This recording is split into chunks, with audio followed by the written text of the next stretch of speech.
जी अस्सलाम वालेकुम। जी बच्चों, आईटीए रिवीजन प्लान बच्चों याद करें वो अपनी पहली क्लास। कभी सोचा था रिवीजन प्लान ये वो बातें? देखें जी बच्चों, ऐसे ऐसे सेशन गुजरता है, ऐसे गुजरता है, समझ भी नहीं आती बंदे को। ऐसे ही है ना, अभी 2-4 महीने पहले की बात है, ऐसे सेशन गुजर गया। इसी तरह आप लोगों ने माशाल्लाह पीआरसी कर जाना है, कैफ कर जाना है, फिर आपके आर्टिकल्स कंप्लीट हो जाने हैं, आप लोगों ने क्या उसका नाम है जी, फिर क्वालिफाई कर जाना है इंशाल्लाह। तो जी बस बस जी मेहनत कोशिश हिम्मत आप लोगों ने जारी रखनी है, ठीक है बच्चों? जी चलें जी, बस टाइम का पता नहीं चलता। बस जो अच्छी हरकत और बुरी हरकत होती है ना, वो हमेशा याद रह जाती हैं। समझ रहे हो? इसीलिए टाइम को अच्छा बना लें। क्या कर लें बच्चों? जी। अच्छा बच्चों इधर आ जाओ, इधर अकाउंटिंग की डेफिनेशन पढ़नी है आपने। ये इधर तक पढ़ना है आपने, ठीक है जी? अकाउंटिंग की डेफिनेशन वेरी वेरी इंपॉर्टेंट है। आगे कुछ पढ़ने की जरूरत नहीं है, आगे कुछ पढ़ने की जरूरत नहीं है। ये बिजनेस एंटिटी की डेफिनेशन पढ़नी है। एग्जाम टिप्स पहले सुन लें बच्चों। एग्जाम टिप्स आपने 3 से 4, 4, 5 दफा पढ़नी ही पढ़नी है। ये तो इम्प्लाइड है। क्या है बच्चों? जी मैं बताऊं ना बताऊं, पढ़नी है। जो नहीं पढ़नी होगी मैं आपको खुद बता दूंगा। जी एग्जाम टिप्स की में तो मेरा ख्याल बताने की जरूरत नहीं है। जी बच्चों, ये एसेट की डेफिनेशन जी लाजमी पढ़नी है। इकोनॉमिक रिसोर्स, ये सारी चीजें एग्जांपल्स ये तो पढ़नी पड़ेंगी ना। इममटेरियल आइटम्स, जी लायबिलिटी की डेफिनेशन ये डिब्बा एक दफा पढ़ लीजिएगा। इस एग्जांपल को मेरा नहीं ख्याल आपको करने की जरूरत है, आपने की हुई है, एक दफा देखना हुआ तो देख लेना। जी नीचे आ जाए बच्चों।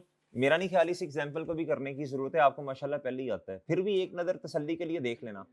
एक्सपेंस क्या होते हैं बच्चों, ये एक दफा ये पढ़ लेना। जी जी इनकम, हाँ जी इनकम में आपको पता है, रेवेन्यू अदर इनकम पता ही है आपको, मेरा तो नहीं ख्याल आपको पढ़ने की जरूरत है। जी एक्सपेंस ही, लेकिन एक दफा देख लेना, एक नजर मार लेना ना। एक होता है कोई ऐसे लगे रहना 2 घंटे लगाना, वो काम नहीं करने। एक्सपेंस आपको पता है कौन कौन सी चीजें एक्सपेंस में है, एक दफा गो थ्रू कर लीजिएगा। वेरी इंपॉर्टेंट है बच्चों एग्जाम टिप्स। जी कैपिटल, जी बताएं बच्चों, ये आपने पढ़ना है। इक्विटी की डेफिनेशन वेरी इंपॉर्टेंट है, ये नई किताब जो है ना उसके मुताबिक मैं आपको बता रहा हूँ। जी पुरानी में तो नहीं होगी। जी ये आपने पढ़ना है जी, एग्जाम टिप्स लाजमी। जी ये पढ़ना है काउंटिंग इक्वेशन, ये एक्सपेंडेड फॉर्म अकाउंटिंग इक्वेशन की ये करनी है। ये नीचे वाली एग्जांपल मेरा तो नहीं ख्याल आपको जरूरत है कि है। एसेट्स बराबर है कैपिटल प्लस बैलेंस करना है ना, वो तो पता है। एक आधा क्वेश्चन वैसे अपने हाथ से कर लीजिएगा, ये एक आधा क्वेश्चन कर लीजिएगा। जी ये क्वेश्चंस बिल्कुल करने की जरूरत, ये क्वेश्चंस आपको बिल्कुल भी करने की जरूरत नहीं है। याद है जी? अच्छा मुझे याद है, आपको याद नहीं होगा। ये मैंने आपको कहा था भी पेंडिंग कर लें। Decrease in liability and increase in another liability. जी ये तीन तो ठीक है, इसकी कोई एग्जांपल मौजूद है बच्चों? Decrease in liability and increase in another liability. एक जगह से लोन लिया था, दूसरी जगह से लोन लेके वो पे करते हैं। जी जी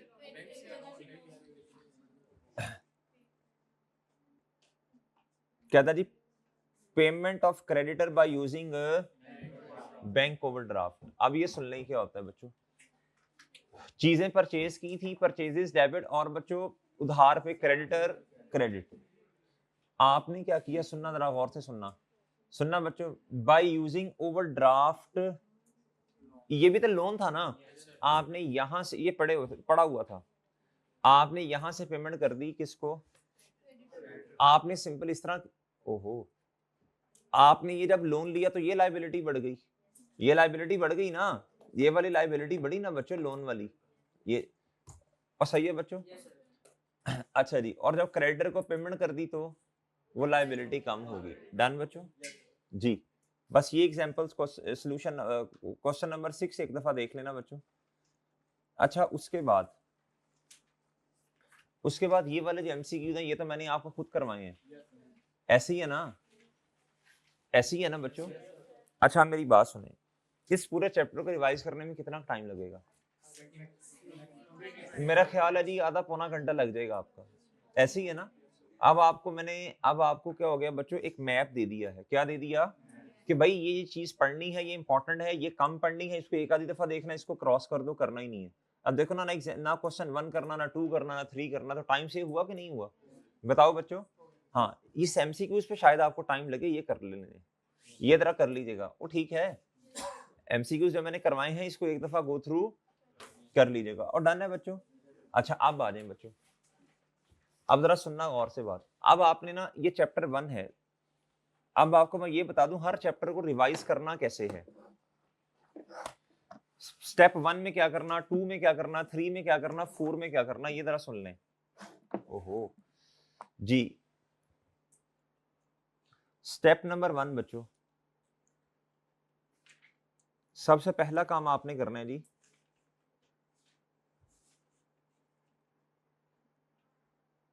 रीड करना है आपने क्या, चैप्टर रीड करना है। क्या करना है बच्चों? दूसरे नंबर पे आपने क्या करना है जी, वॉल्यूम 1 के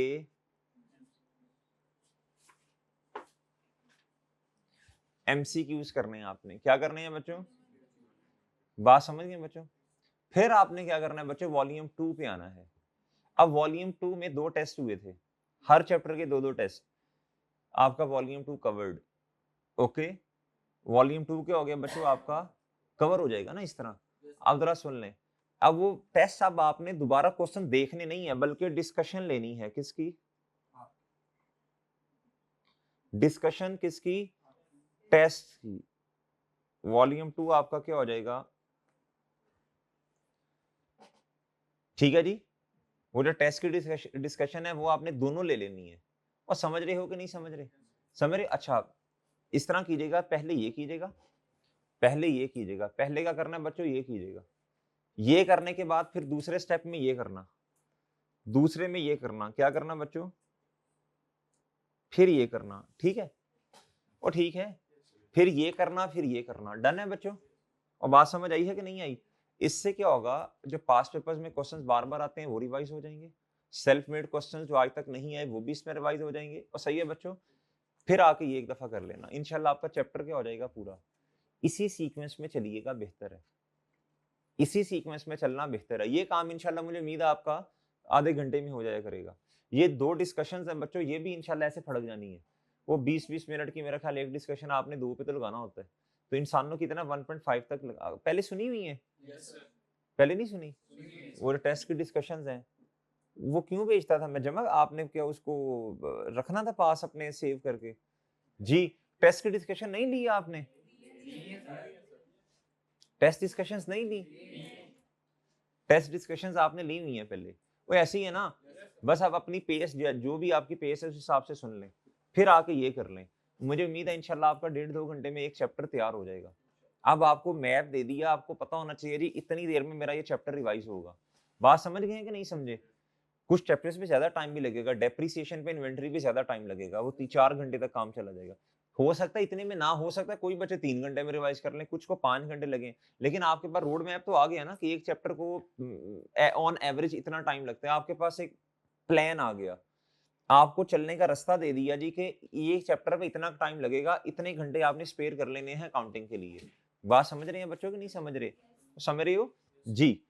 ये इस सीक्वेंस में इंशाल्लाह आपकी तैयारी हो जाएगी।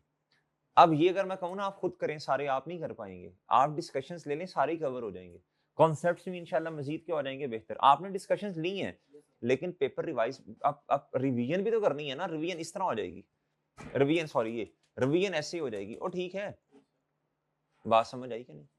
और बात समझ आई है? आइए समझ। अच्छा मैं इसकी भी कोशिश करूंगा कि ये जो वॉल्यूम 1 के जो एमसीक्यूज है ना, इसकी भी कोई आपको डिस्कशन दे दें, इसकी भी डिस्कशन दे दें। जिधर आप थोड़ा सा अटके ना, फंसे, उधर फौरन क्या उसका नाम है डिस्कशन लेके आगे चलें। टाइम नहीं वेस्ट करना। आपके सब्जेक्ट्स 5 हैं, कितने हैं? आपने पांचों के पेपर देने। ऑनलाइन वाले खैर अपनी पेज से चल रहे होंगे, ठीक है, जितने ही पेपर हैं। अब आप एक सब्जेक्ट के एक एमसीक्यूज के ऊपर अगर आपने 15-20 मिनट लगा दी ना, तो आपने टाइम वेस्ट कर दिया। क्या कर दिया? आगे आगे फटकते जाना, आगे उड़ते जाना, उड़ते जाना, उड़ते। मैं चाहता हूँ अकाउंटिंग आपका ना बड़ा कम टाइम ले। क्या मेरी बात समझ रहे हैं जी? वो समझ रही है बच्चों? वो समझ गए हैं? अच्छा जी, आ जाए बच्चों चैप्टर नंबर 2 पर। निकालें चैप्टर नंबर 2।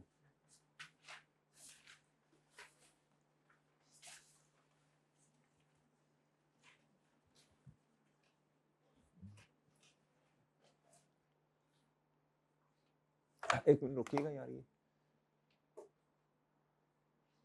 अच्छा बच्चों बस बस इधर। अच्छा चैप्टर नंबर 2 में अभी आपको बताता हूँ उसमें क्या करना है। मेरे पास जरा वो किताब पूरी आ जाए। चैप्टर नंबर 3 खोलें जरा, चैप्टर नंबर 3 ओपन करें जी, चैप्टर नंबर 3 ओपन करें, चैप्टर नंबर 3 ओपन करें जी। जी फाइनेंशियल स्टेटमेंट्स कंपोनेंट्स 5 हैं बच्चों, लाजमी याद करके जाने हैं, मतलब 2-3 दफा पढ़ के, वेरी इंपॉर्टेंट है। स्टेटमेंट ऑफ फाइनेंशियल पोजीशन क्या होती है, जिसमें एसेट, कैपिटल, लायबिलिटीज आते हैं। कंप्रीहेंसिव इनकम में प्रॉफिट एंड लॉस, इसके अलावा एक और चीज भी आती है ओसीआई, अदर कंप्रीहेंसिव इनकम। इन दोनों को ऐड, मिसाल के तौर पर जी प्रॉफिट है 10 रुपए का, 2 रुपए की ओसीआई, टोटल कंप्रीहेंसिव इनकम कितनी आई 12। ये हमारे सिलेबस में नहीं है, 2 कहां से आया, कैसे आया, बस पता होना चाहिए जी। अच्छा बच्चों, इसके साथ एज ऑन का लफ्ज लिखा जाता है, at a point in time, इसके साथ for the year ended, comprehensive income के साथ। ये आप पढ़ लेंगे बच्चों, गैप्स क्या होते हैं, जनरली एक्सेप्टेड अकाउंटिंग प्रिंसिपल, एक दफा बस पढ़ लेना, लर्निंग ऑब्जेक्टिव 2। ये तो खैर फाइनल अकाउंट के क्वेश्चन में भी इस्तेमाल हुआ था ना, वो ऑफिस सप्लाई स्टॉक होता है ना, सप्लाई इन हैंड या इस तरह, एक दफा ये पढ़ लीजिएगा। ये क्वेश्चन दोबारा मेरा नहीं ख्याल आपको करने की जरूरत है, आप तो फाइनल अकाउंट ही कर लिया ना, बस ये कोई क्वेश्चन करने की जरूरत, देखो ना आपका काम आसान हो गया बच्चों अब, और समझ रहे हो भाई, समझ रहे हैं। बिजनेस ट्रांजैक्शंस बच्चों पढ़ना है, पढ़ के जाना है, पढ़ के इंपॉर्टेंट है, इसमें से क्वेश्चन आते हैं। एग्जांपल्स, अच्छा ये 5वीं वाली जो थी ना, 5वीं वाली ये हमारी रहती थी, पी लिखा हुआ है आपने इसके साथ, देखो मुझे याद है अल्हम्दुलिल्लाह, याद है। आप balance recoverable from an employer return of after, जब वो बंदा अल्लाह को प्यारा हो गया, बिजनेस ट्रांजैक्शन है या नहीं, नहीं बैलेंस रिकवरेबल फ्रॉम, हाँ रिकवरेबल फ्रॉम एन एम्प्लॉय, ये रिकवरी नहीं है, कहता बैलेंस उससे लेना था, अब राइट ऑफ हो गया ना, बैड डेट एक्सपेंस है ये, बताएं बिजनेस ट्रांजैक्शन है या नहीं, एक दफा पढ़नी है आपने, नीचे वाली भी एक दफा पढ़ लीजिएगा। इसमें से कुछ चीजें मैंने कहा था ना पढ़े अभी, वो 1-2 थी इस एग्जांपल में से, याद है आपको, वो क्या थी मुझे बता दें जरा। 7 वाली कहता wages paid by a building contractor to his own staff for construction of an, but जो लोग जो है वो चीजों को बनाने के अंदर मसरूफ हैं, उनकी सैलरी कॉस्ट का पार्ट बन जाती है ना, सही है ना, जो लोग बिल्डिंग को बनाने के अंदर लगे हैं। और कौन सी थी कैपिटल एक्सपेंस, अच्छा जी आगे इधर बताओ जरा ये क्या है। 8 the purchase of machinery for use in the business, ये तो खैर है ही कैपिटल, बस ये था दो,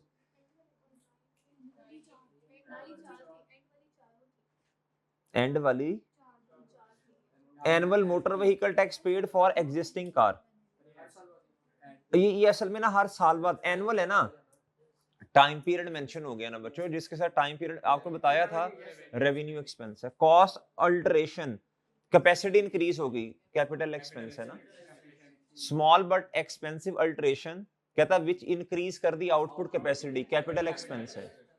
अच्छा और क्या कैपिटल किधर लिखा हुआ है, कैपिटलाइजेशन क्या होता है जी, एसेट की कॉस्ट का पार्ट बन जाना, रादर देन एक्सपेंस, सही है, कैपिटलाइजेशन होता है कैपिटल एक्सपेंस, रेवेन्यू एक्सपेंस नहीं। आगे आ जाए बच्चों, एक दफा लाजमी पढ़ना लर्निंग ऑब्जेक्टिव 6, बोल्ड वाले लफ्ज तो लाजमी पढ़ के जाने, एज इट इज आ जाते हैं जी। पेटी कैश पढ़ के जाइएगा एक दफा बच्चों, पेटी कैश पढ़ के जाइएगा, ये तो एग्जांपल एक दफा एक गो थ्रू कर लीजिएगा बस, सही है। अंडरस्टैंडिंग बच्चों लाजमी लेके जानी है, सोर्स डॉक्यूमेंट क्या होता है जी, किस वक्त कौन सा डॉक्यूमेंट इशू होता है, लाजमी, डन है। ये लर्निंग ऑब्जेक्टिव 11 भी पढ़ के जाना है आपने, डन है बच्चों, आपको पता होना चाहिए कौन सी एंट्री किस वक्त होनी है, अंडरस्टैंडिंग बना के पढ़िएगा जी। ये एग्जाम टिप लाजमी, डन है बच्चों, अच्छा जी।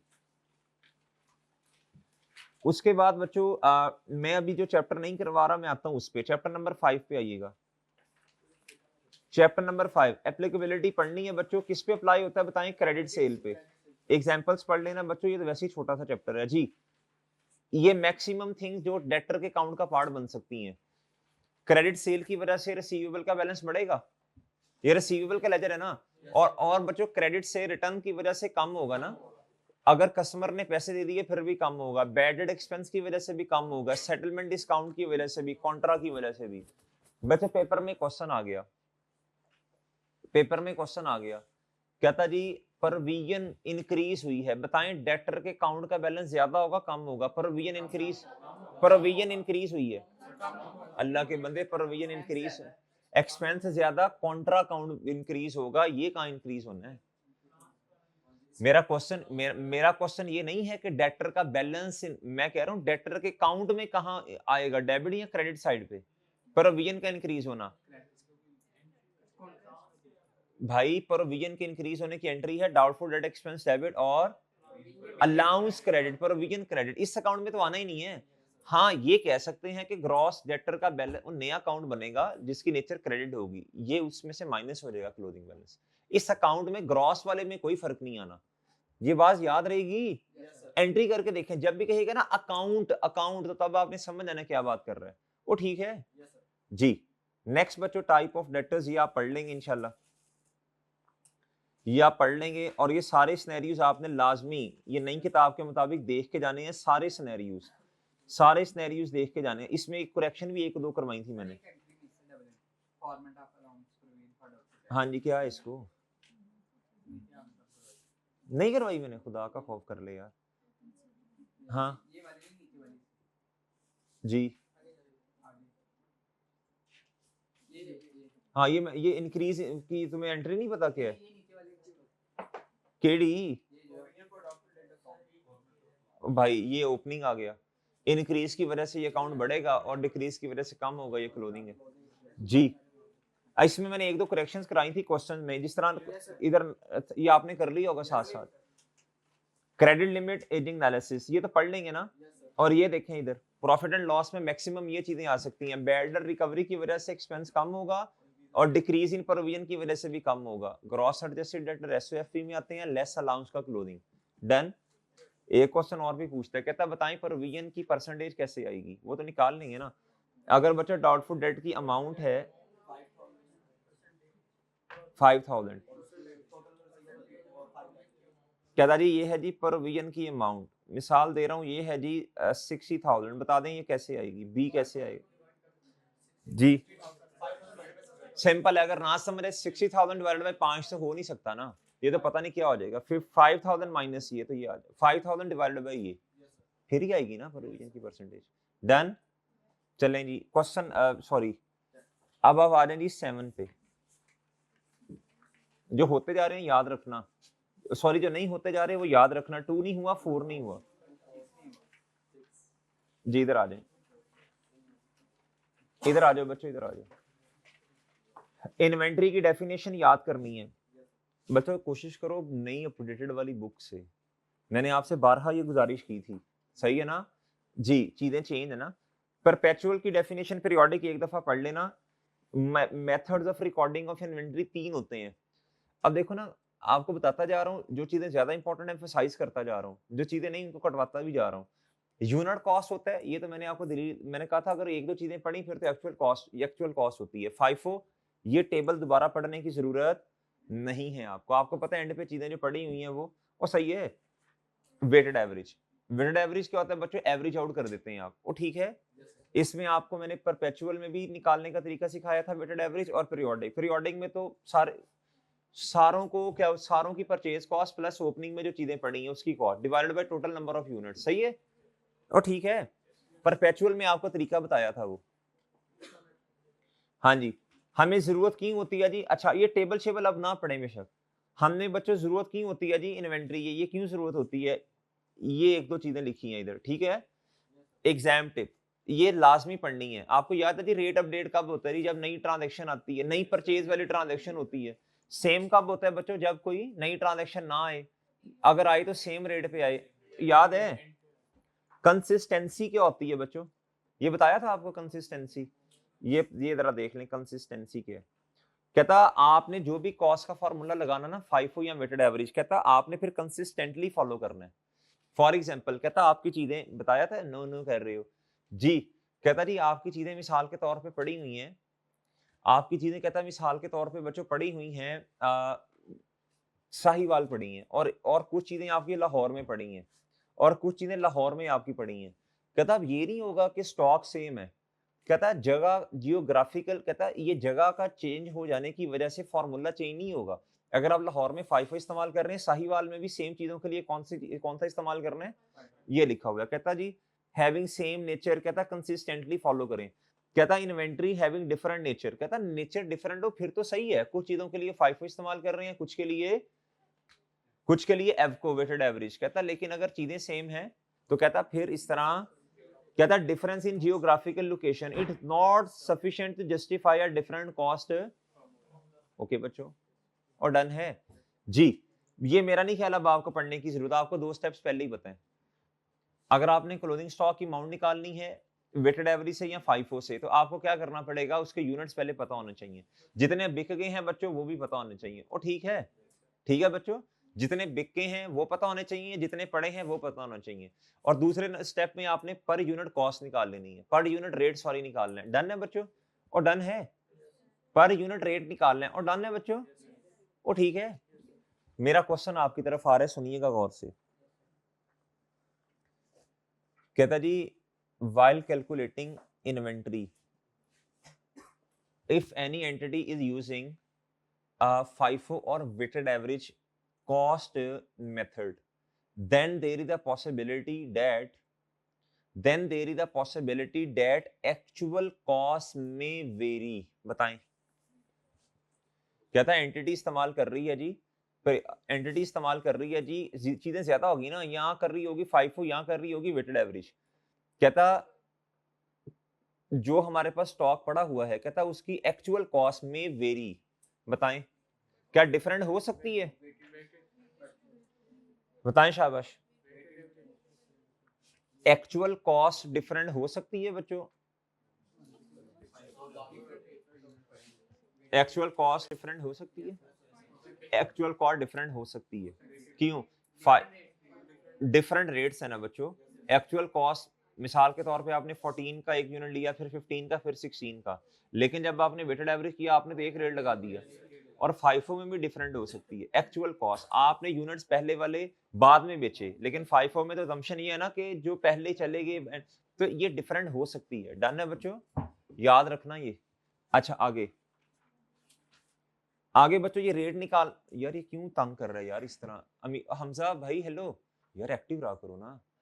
नहीं आपने भी एक्टिव रहना है, वो क्या, आपने भी मेरे चांद एक्टिव रहना है जी। इधर देखें, इधर ये एग्जाम टिप्स, क्या बच्चों, एग्जाम टिप्स। अब मेरी बात सुनना गौर से, इसको लाजमी पढ़ना है आपने, इसको आपने लाजमी पढ़ना है। क्या करना है बच्चों जी, ये लाजमी पढ़ना है आपने। डन, डन बच्चों। आगे आ जाए बच्चों, एग्जाम्पल नंबर 1, इधर आए, इधर देखो बच्चों, इधर देखो। ये आपने रेट निकालना है, ये निकाल लेंगे ना। अच्छा बाकी ये स्टेप्स वगैरह काट दें, ये जरूरत नहीं है। ये एग्जाम्पल 2 ये काट दें, ये जरूरत नहीं है। ये भी काट दें, एग्जाम्पल 3 जरूरत नहीं है, ये भी काट दें, जरूरत नहीं है। वो ठीक है, इसका मैंने आपको वैसे तरीका एक बताया था ना एवको परपेचुअल का, वो तरीका आपको याद होगा जी, मैंने एग्जाम्पल्स भी करवाई थी। ये एग्जाम टिप्स पढ़ लीजिएगा, ये लाजमी पढ़नी है। इन्फ्लेशनरी इकोनॉमी, डिफ्लेशनरी इकोनॉमी लाजमी पढ़ना है बच्चों जी। ये एग्जाम्पल नंबर 5 भी एक दफा देखनी है आपने जी। एग्जाम्पल नंबर 6 भी देखिएगा, कॉन्टिन्यूअस वेटेड एवरेज मेथड जी। ये तो चैप्टर नंबर 6 की तरह का है ना, ये डिब्बा, ये एग्जाम टिप। लर्निंग ऑब्जेक्टिव 3 बच्चों वेरी वेरी इंपॉर्टेंट है। नॉर्मल एबनॉर्मल लॉस कोई इतनी इंपॉर्टेंट बात नहीं है, एक दफा बस पढ़ लीजिएगा। मार्कअप मार्जिन बच्चों देख लेना कितना टाइम आपने इस पे लगाना है, ठीक है, इजी है ना, छोड़ के कुछ नहीं जाना। अच्छा ये आपको एंट्री आपने देख के जानी है जी, एनआरवी एडजस्टमेंट की, कब होनी है कब नहीं। और ठीक है, एग्जाम्पल नंबर 10 देख लीजिएगा, एग्जाम्पल नंबर 11 देख लेना अगर करनी हुई तो। ये भी आसान है, मुश्किल नहीं है, रिवीजन ही हो जाएगी। आइटम बाय आइटम का कॉन्सेप्ट याद है, इसमें एक्सेप्शन है जी एक। अच्छा वो आइटम बाय आइटम का, सॉरी एक्सेप्शन को छोड़े, आइटम बाय आइटम का मतलब मेरे चांद ये है कि जी जो चीजें, जितनी चीज जो स्टॉक आपके पास पड़ा हुआ है, मतलब जितनी चीजें पड़ी हैं बच्चों, हर एक की एनआरवी कॉस्ट अलग अलग लेनी है, सही है। फिर एक कॉन्सेप्ट और आता है बच्चों के डब्ल्यूआईपी, फिनिश गुड और बच्चों रॉ मटेरियल, सबको अलग अलग लेके चलना है। बस एक चीज का ख्याल करना है, जिस आइटम की फिनिश गुड बच्चों की एनआरवी ज्यादा है, उस पर फिर ऊपर आप ना फिर एनआरवी एडजस्टमेंट रिकॉर्ड नॉर्मली नहीं करते। डन, ये याद है ना आपको, रिवर्सल ऑफ एनआरवी। अब सारा बेशक ना पढ़िएगा, इसमें मैंने आपको नोट लिखवा दिया था एक, मेरा ख्याल है, रिवर्सल ऑफ एनआरवी। एन, अब मेरी बात सुनना बच्चों, आपने 10,000, आपने 25,000 का, इसी एग्जांपल को सामने रख लो, आपने 25,000 का क्या रिकॉर्ड किया था बच्चों, बोलो। आपने 25,000 की एडजस्टमेंट रिकॉर्ड की थी, क्या की थी बच्चों, 25,000 की, कितने की। अब बच्चों रिवर्सल भी कहां तक होनी है, 25 से ऊपर। बस आपने वो याद रखना है, stock should be recorded at lower of NRV and cost. अगर बच्चों सुनना गौर से, अब बच्चों कॉस्ट तो आपकी 1 लाख पे ही है, एनआरवी आपकी चली गई है 1,10,000 पे, तो उससे ज्यादा तो नहीं जा सकते ना, ये याद रखनी है बात। और डन है। एक्सट्रैक्ट्स आगे, ये इंपॉर्टेंट है बच्चों, इसमें से एक आधा क्वेश्चन आ जाता है, ये डिस्क्लोजर्स। आपने फॉर्मूला बताना होता है बच्चों, पॉलिसी क्या है वो आपने बतानी है, आपने कैरिंग अमाउंट ऑफ इन्वेंट्री बतानी है।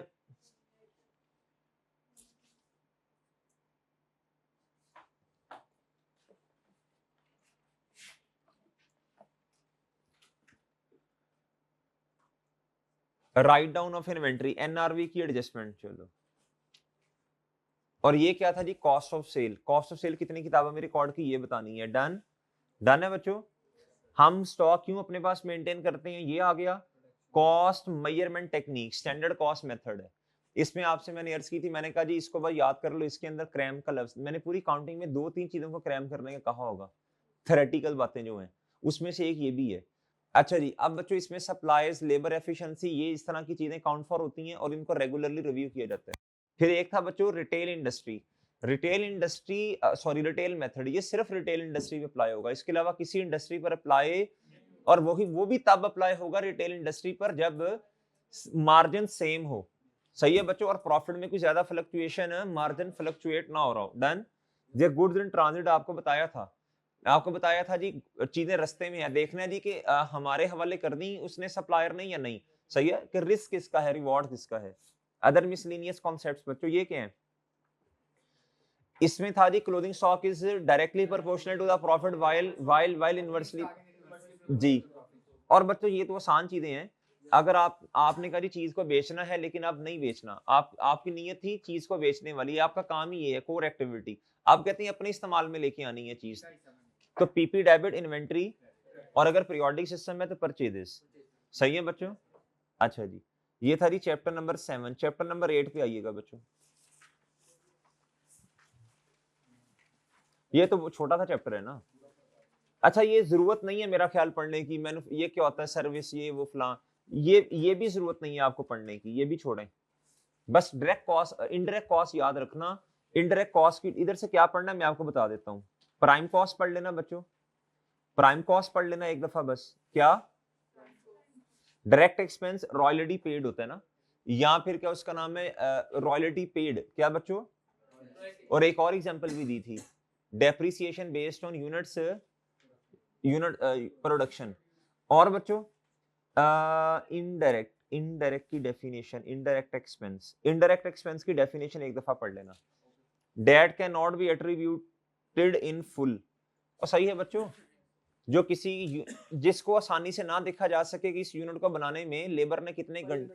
जी, ये लाजमी पढ़ना है, वेरी इंपॉर्टेंट है बच्चों, एग्जाम टिप लाजमी, ये पढ़ लेंगे ना पूरा चैप्टर इंशाल्लाह रिवाइज हो जाएगा एग्जाम टिप्स। फैक्ट्री लेजर क्यों बनाया जाता है, मैंने आपको रीजन बताई थी, रीजन बताई थी ना बच्चों।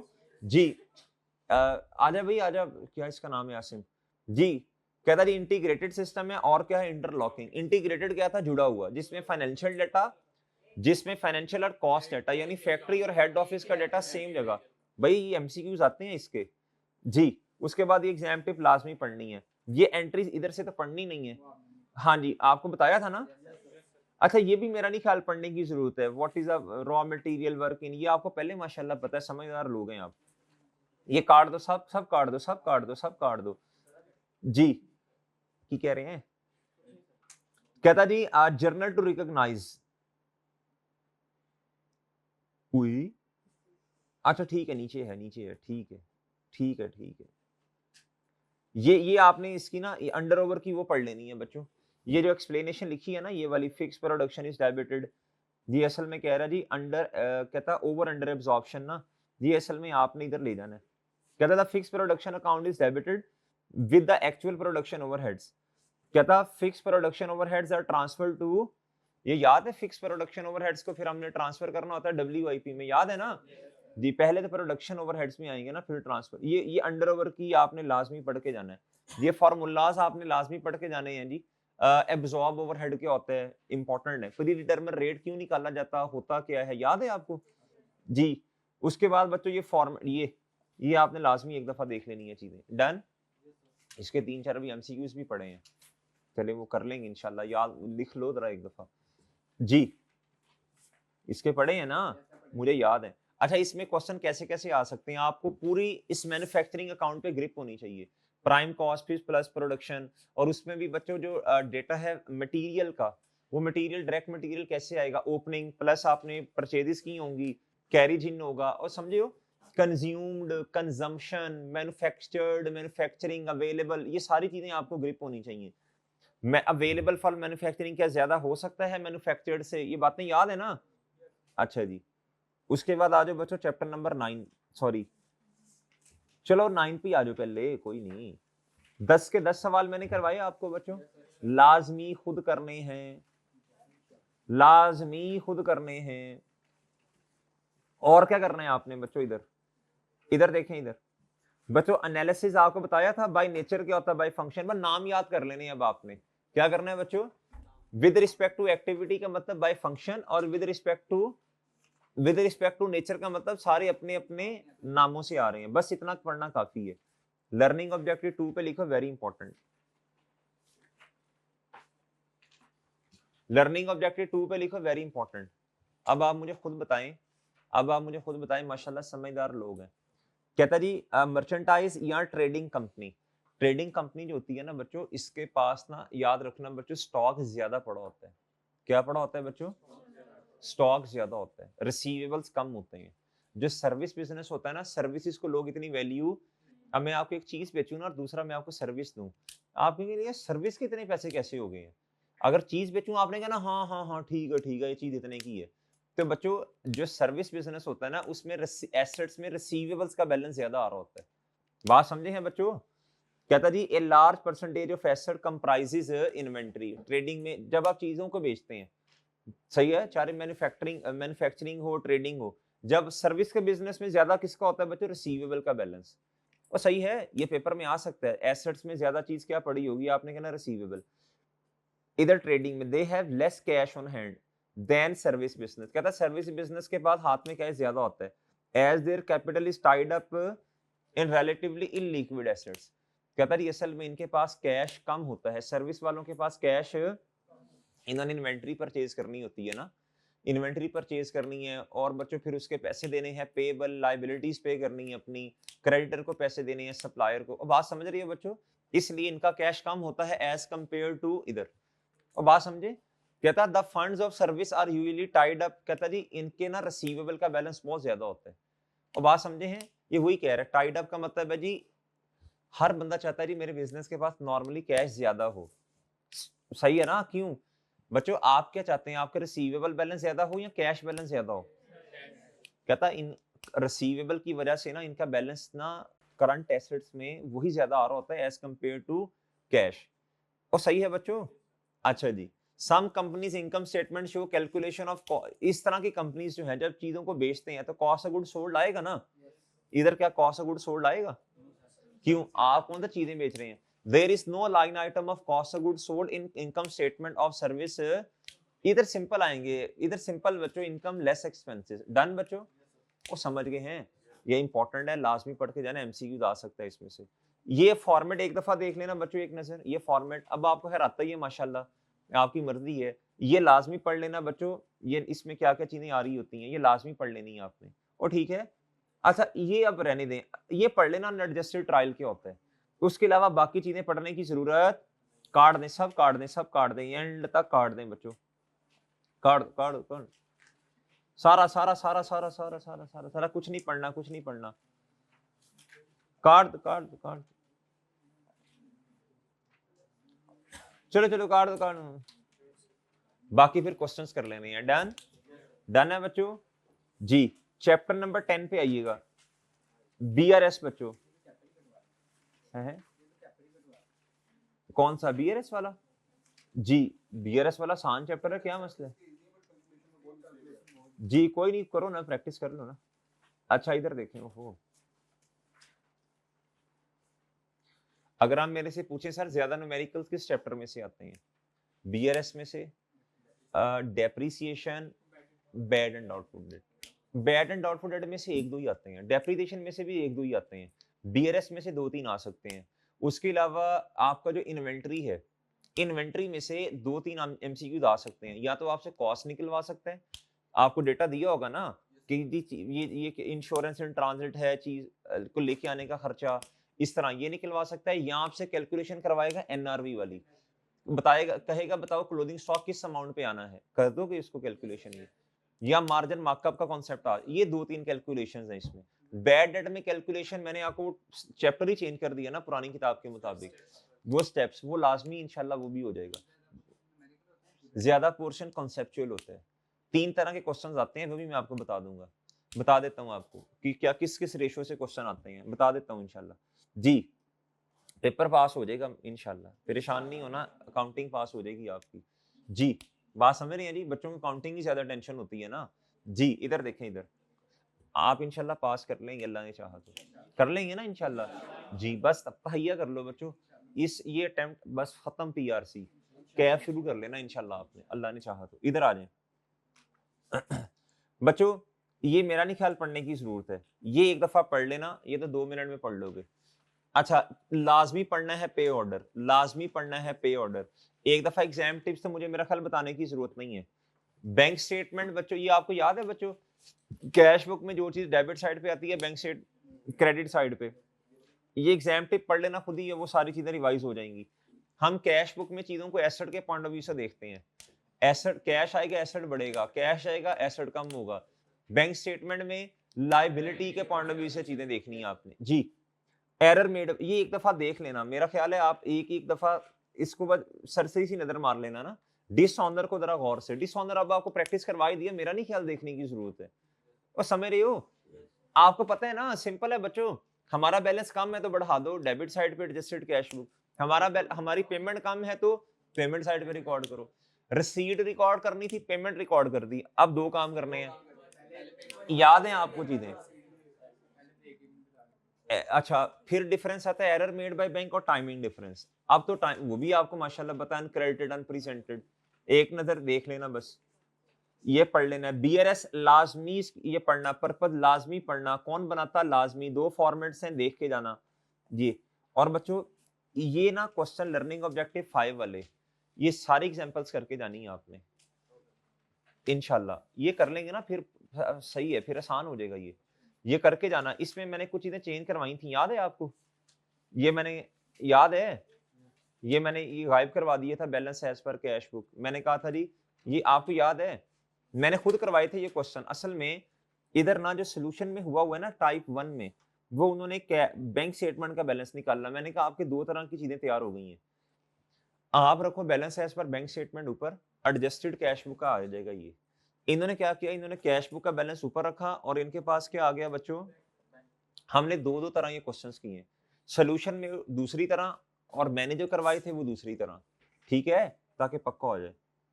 बस ये आंखें खोल के लिखना, ओवरड्रान का मतलब नेगेटिव होता है, बैंक स्टेटमेंट के लिए भी हमारे लिए भी, ये सारे करके जाने हैं आपने, ये इंपॉर्टेंट है, ठीक है बच्चों।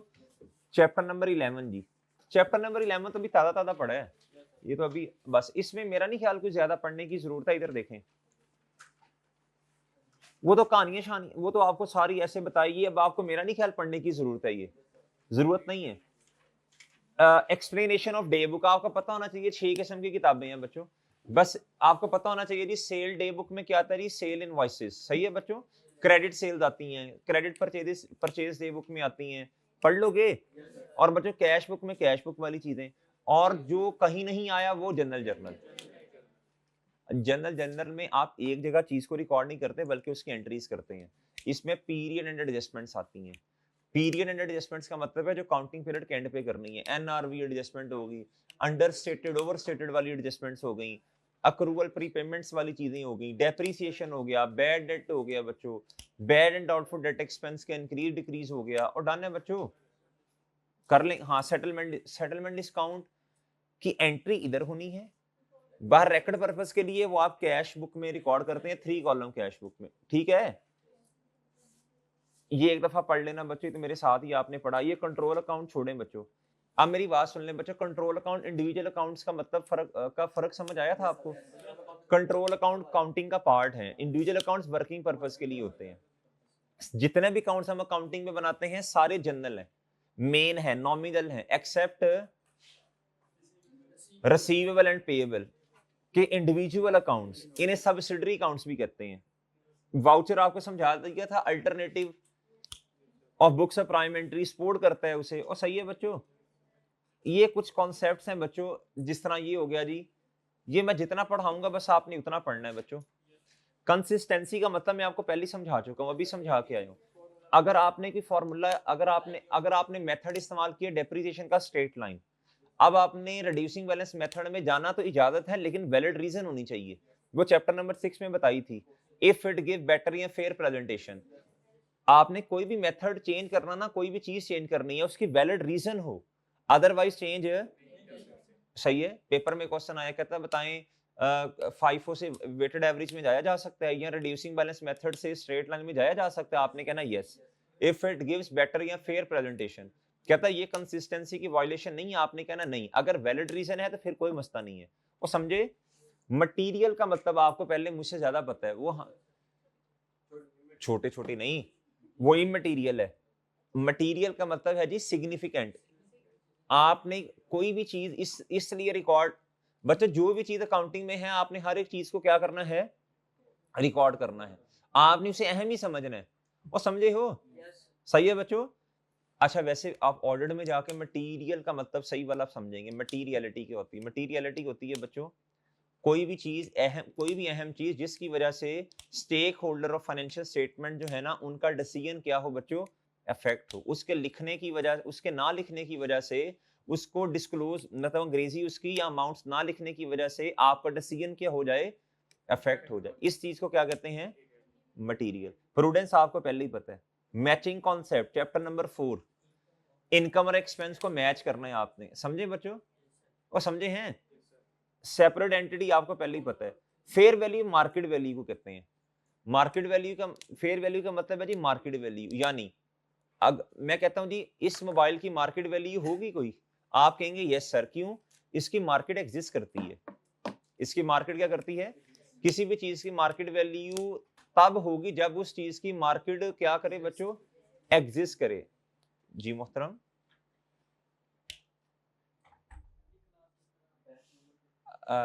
चांद वो ना, और चुप चुप खामोश, वो मेरा चांद एडमिशन ऑफिस जाएं या इधर से किसी से पूछें ओरिएंटेशन जो है ना वो किस रूम में है, ठीक है?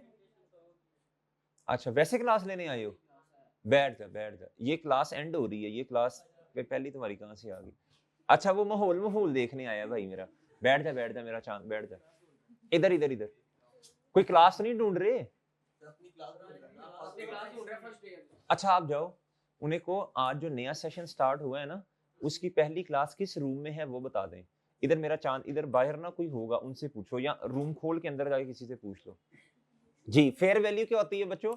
Market value. मार्केट वैल्यू बच्चों किसी पे हंसते नहीं है। अगर हम किसी पे हंसेंगे हमारे पर हंसने वाले बहुत ज्यादा हैं।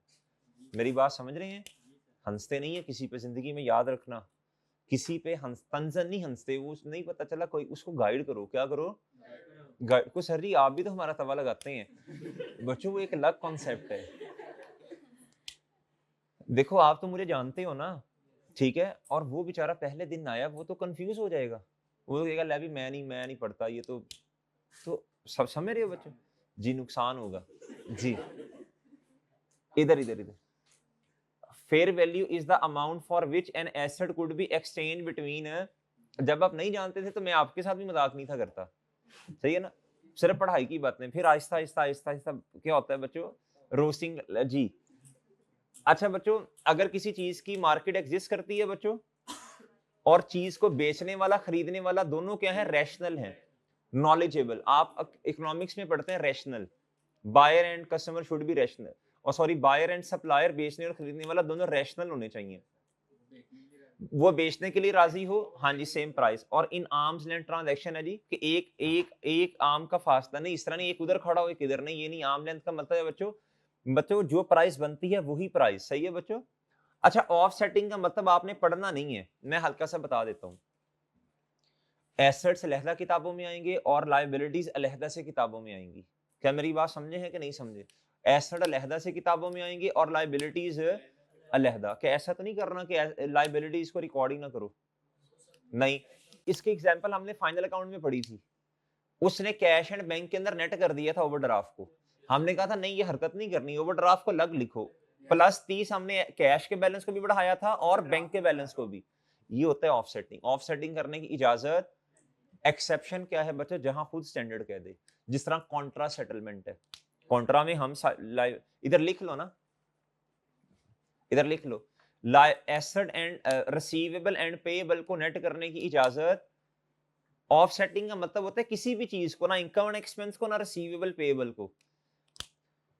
लेकिन जी किसी भी चीज को नेट करने की इजाजत नहीं है, किसी भी चीज को ऑफसेट करने की इजाजत नहीं है, किसी भी चीज को ऑफसेट करने की इजाजत नहीं है। एक्सेप्शन क्या है बच्चों? जब तक स्टैंडर्ड खुद ना कह दे, जब तक स्टैंडर्ड, बच्चों बोलो शाबाश, खुद ना कह दे, जब तक स्टैंडर्ड खुद ना कह दे। जी, खुद ना कह दे की एग्जांपल है आपके पास कोई? जी जी, खुद ना कह दे की एग्जांपल है आपके पास कोई? Contra settlement is an example. जी लिखें लिखें जल्दी शाबाश। कॉन्ट्रा सेटलमेंट बच्चों, कॉन्ट्रा सेटलमेंट एग्जांपल है ना, कॉन्ट्रा सेटलमेंट। जी ठीक है। अच्छा जी, नेक्स्ट बच्चों आ जाओ अब आगे। जी आगे कहता है जी true and fair view. True and fair view का मतलब हकीकत बयान करनी है। ट्रू एंड फेयर व्यू का मतलब क्या है बच्चों? हकीकत बयान करनी है। ट्रू, सच्ची खरी बातें आपने फाइनेंशियल स्टेटमेंट में लिखनी है। सेल को ज्यादा नहीं करना, इनकम एंड एक्सपेंसेस को कम नहीं करना। सही है जी। कंपैरेटिव का मतलब बता जी पिछले साल, लिख लो। कंपैरेटिव का मतलब बता जी पिछले साल। हमारा साल 2025 है जी। 24, 23, 22 क्या है बच्चों? कंपैरेटिव्स हैं। डन। ये आपको मैंने कहा था एक नजर पढ़ने का, वो ठीक है। अच्छा बच्चों, अब चैप्टर रह को कौन से गए हैं ये बताएं? 2, 4। अच्छा जी, 2, 4, 6।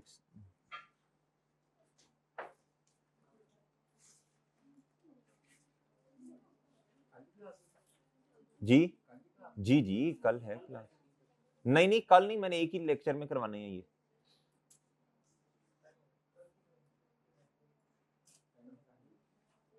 बच्चों इधर आ जाओ, इधर डबल एंट्री। ओए बच्चों इधर देखो, ये आपने पढ़ना है लाजमी, ये आपने लाजमी पढ़ना है, ये आपने बच्चे इधर, ओ बच्चों इधर देखो, इधर देखें सब, इधर देखो बच्चों, इधर देखो। ये छोड़ दे, मोबाइल छोड़ दें थोड़ी देर के लिए। ये आपका रूल्स ऑफ डेबिट क्रेडिट, ये तो आप देख लेंगे ना एक दफा, आपको खैर पहले भी पता है चीजें। कंपाउंड एंट्री ऊपर। लेजर क्या होता है? Collection of accounts is called. Account क्या होता है जी? हर एक का अपना अपना अपना अपना सेपरेट। जी ये हो गया जी पोस्टिंग। पोस्टिंग क्या होता है बच्चों? जनरल एंट्रीज को टी अकाउंट में पोस्ट करना। लेजर के दो फॉर्मेट्स हैं जी, और रनिंग अकाउंट बैलेंस, पता है ना? अच्छा, ये बच्चों आपको पता है कौन सी साइड जीतेगी तो बैलेंस उस साइड पे आएगा, होगा ऑपोजिट बैलेंस, पता है ना? ये क्लोजिंग, ये क्लोज करना बच्चों इनकम एंड एक्सपेंस को प्रॉफिट एंड लॉस में, ये लाजमी एंट्रीज इसकी देख के जाना। फिर प्रॉफिट एंड लॉस को कहां क्लोज करना? कैपिटल में। ये ट्रायल बैलेंस लाजमी पढ़ के जाना है बच्चों, ये इंपॉर्टेंट है। ये कहता सोर्स डाटा क्या है, डेफिनेशन भी पूछता है। इधर एक्सटर्नल का लफ्ज लगा देता है इंटरनल की जगह, वो सही है। ये सोर्स डाटा बच्चों, पता है आपको सोर्स डाटा? इसमें से 3 सही देखिए, गलत बताएगा, कहेगा बताओ कौन सा नहीं है। लाजमी पर्पस लाजमी पढ़ के जाना है बच्चों। अब तो आपको खैर ये भी पता चल गया, it is the starting point for preparation. जी लिमिटेशंस लाजमी बच्चों, ये काट दो, एरर्स हमारे सिलेबस में नहीं है। जिसका पेपर अल्लाह ना करे, अल्लाह ना करे, अल्लाह ना करे, अल्लाह ना करे, नवंबर तक पास ना हो आईटीए का, फिर ये सिलेबस का पार्ट हो जाएंगे। जी चार्ट ऑफ अकाउंट्स लाजमी पढ़ के जाइएगा, चार्ट ऑफ अकाउंट्स लाजमी पढ़ के जाइएगा, चार्ट ऑफ अकाउंट्स लाजमी लाजमी पढ़ के जाना है, ठीक है बच्चों जी। बाकी ये क्वेश्चंस कतन करने की जरूरत, ये क्वेश्चंस बिल्कुल नहीं करने आपने। डन हो गया बच्चों, ये क्वेश्चंस नहीं करने आपने। चैप्टर 3 हो गया, 4 पे आ जाओ बच्चों।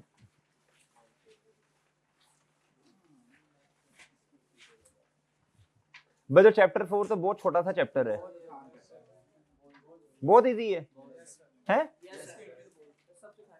ना कर 5 भी, मैं आपको एक बात बताऊं, ये दोनों बच्चों को मुश्किल लगते हैं। 5 तो बहुत ही मुश्किल लगता है जी।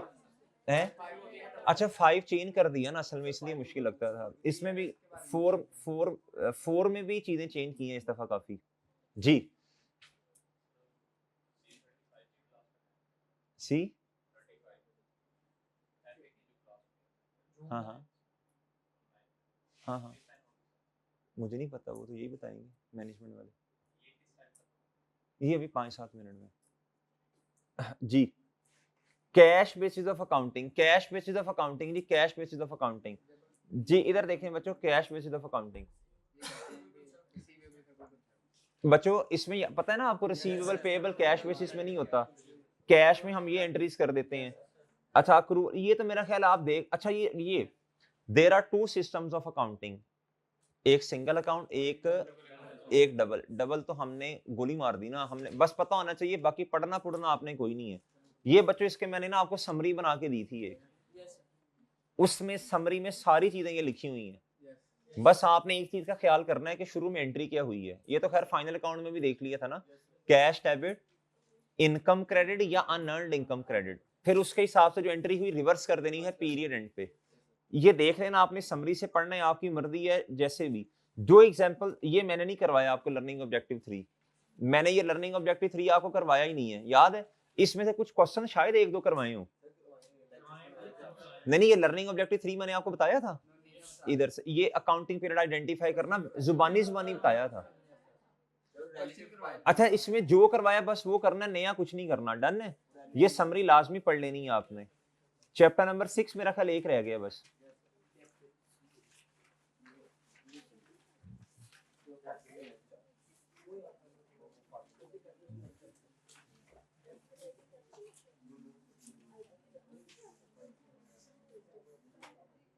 जी इधर आ जाए बच्चों, टेंजिबल इनटेंजिबल ये आपको पता है ना। एग्जाम टिप्स बच्चों, डिस्टिंग्विश बिटवीन, ये आपने पढ़ लेना है, ये भी पढ़ना है। अच्छा इसमें ये इंपॉर्टेंट है, जो नहीं पढ़ना वो मैं आपको बता देता हूँ, बस ये तो पढ़ना है पढ़ना है पढ़ना है।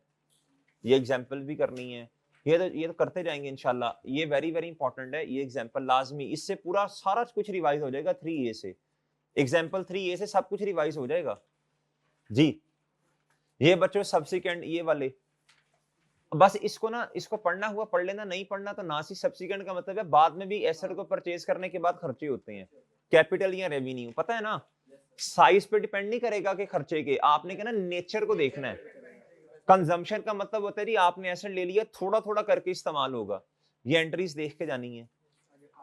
एडवांस अगर आपने दे दिया तो अभी एसेट तो आया नहीं, तो डेप्रिशिएट कहां से करना है।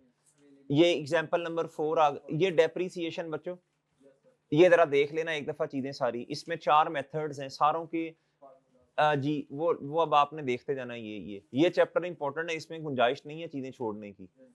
अच्छा जी, यूनिट्स ऑफ प्रोडक्शन मेथड बच्चों, हाँ जी ओके ओके ओके बच्चों। सिलेक्शन ऑफ डेप्रिसिएशन मेथड, ये किया था हमने, ये मैंने बता। सिलेक्शन बच्चों देखो, अगर तो सेम बेनिफिट देना हर साल स्ट्रेट लाइन, अगर पहले साल ज्यादा बाद में कम, फिर रिड्यूसिंग। फुल ईयर डेप्रिसिएशन या प्रोरेटा कर लिया था ना, प्रोरेटा का मतलब 6/12 8/12। डेप्रिसिएशन 4, हर साल का एक्सपेंस आपने लेदर रिकॉर्ड करना है। एसेट वेला पड़ा रहा फिर भी डेप्रिसिएशन आनी है, लैंड पे होती नहीं है। कमेंसमेंट का मतलब है जब एसेट अवेलेबल फॉर यू, ये नहीं कि जब आपने इस्तेमाल करना शुरू किया, आपको तो पता कोई नहीं है जी। एंड ऑफ डेप्रिसिएशन, जब एसेट, जब यूजफुल लाइफ पूरी हो गई, एसेट को डिस्पोज कर दिया। चेंज इन एन एस्टीमेट, इन चीजों में से कुछ भी चेंज हो गया बच्चों, लाइफ चेंज होगी बच्चों, लाइफ चेंज होगी, रेट चेंज हो गया, रेजिडुअल वैल्यू, इस ये वेरी वेरी इंपॉर्टेंट है। चेंज इन एस्टीमेट, कॉस्ट निकालना, कॉस्ट निकालना और चेंज इन एस्टीमेट, ये वेरी वेरी वेरी इंपॉर्टेंट है। इसमें से एक आधा क्वेश्चन आता ही आता है जी। इसकी हमने वॉल्यूम 2 से भी 4-5 सवाल अच्छे, इसके काफी प्रैक्टिस की थी। डेप्रिसिएशन की entry, depreciation expense debit cumulated depreciation, ये एग्जांपल्स 35 काट दो, करने की जरूरत नहीं, मैंने पहले भी नहीं करवाई। जो मैंने नहीं करवाया वो आपने जिकान शिक्र नहीं बनना कि मैं ये भी कर लूं, ये भी सही है जी। एग्जाम पे पढ़नी है, ये 36 मैंने करवाया था आपको। Safety guards, relationship very very important बच्चों। अच्छा, फिर आपको नॉन करंट एसेट रजिस्टर और बच्चों वो जो हम टी अकाउंट बनाते हैं उसमें डिफरेंस कभी कभी आता है जब सही तरह चीजें रिकॉर्ड नहीं करते। ये वंस पढ़ना है बस आपने, इसको वंस पढ़ना है, ज्यादा नहीं। सही है? ओके बच्चों, चलो अल्टरनेटिव नेम्स आप पढ़ लेना। डन है बच्चों? अब ये क्या है बच्चों, बोलो शाबाश जी। अब आपको ये भी मैंने बताया जी कौन सी चीजें ज्यादा पढ़नी, कौन सी बिल्कुल काट दो, कौन सी वंस पढ़नी है एक आधी दफा। बात समझ गए हैं बच्चों? कर लेंगे इंशाल्लाह। अब आपको पता चला किन चीजों पे टाइम ज्यादा लगाना है, किसको करना ही नहीं है, किसको करना है लेकिन थोड़ा कम करना है। समझे? बच्चे अंधाधुन लगे रहते हैं, जिन चीजों पे ज्यादा टाइम लगाना लगाते नहीं है, फिर रिवाइज नहीं हो पाता। डन बच्चों? ठीक है, चलें ओके बच्चों, कोशिश करें अपनी रिवीजन वगैरह करके ना, सुने बच्चों, और बच्चों चुप हो जाओ, कोशिश करें अपनी रिवीजन वगैरह करके ना जब आप फ्री हो जाएं तो एक दूसरे को सुनाएं। उसे कहें यार चैप्टर नंबर 3 मेरा तैयार हो गया है, बताओ इसमें लेजर किसे कहते हैं, उसने कहना कलेक्शन ऑफ, एक दूसरे को सुनाएं, फिर भूलेगा ही नहीं, ये चीजें ऐसे याद हो जाएंगी आपको। डन? ओके बच्चों, चलें ठीक है बच्चों, फिर इजाजत दें। लेक्चर अभी हमारा कल का पेंडिंग है, अभी चीजें पढ़ी हैं, फाइनल अकाउंट के एमसीक्यूज कुछ हैं, बुक्स ऑफ प्राइम एंट्री के कुछ हैं, छोटी मोटी चीजें अभी हैं। ठीक है जी, अल्लाह हाफिज।